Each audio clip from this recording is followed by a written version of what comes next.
की भगवंताची प्राप्ती जर आपल्याला करून घ्यायची असेल तर शास्त्राने त्याचे 4 मार्ग सांगितले. एखाद्या गावाला जायचे अनेक रस्ते असतात, तसे भगवंताकडे पोहोचण्याचे सुद्धा शास्त्राने 4 मार्ग सांगितले. पहिला ज्ञान मार्ग, दुसरा कर्म मार्ग, तिसरा योग मार्ग आणि चौथा भक्ती मार्ग.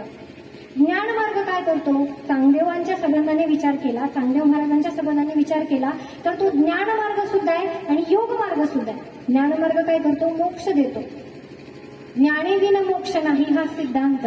पण वारकऱ्याला मोक्ष नकोय. मोक्ष पद तुच्छ केले या कारणे आम्हा जन्म घेणे योगायोगी.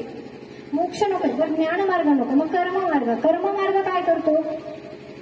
तर स्वर्ग सुख देतो. म्हणती संसारी जन्मीचे यज्ञाधिक कर्म कीजे आणि स्वर्ग सुख भोगीचे मनोहर.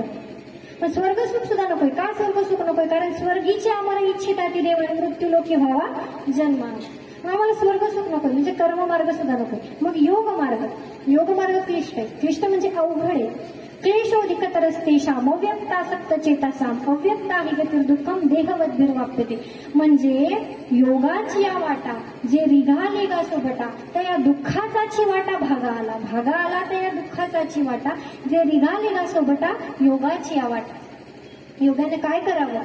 शीत वेडावे, उष्ण पांघरावे, वृष्टीचे असावे घरातून. शीत वेडावे म्हणजे काय करावं?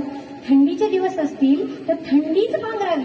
थंडी वाजत असेल ना तर थंडीच पांघरून घ्यावी म्हणजे शीत वेडावे.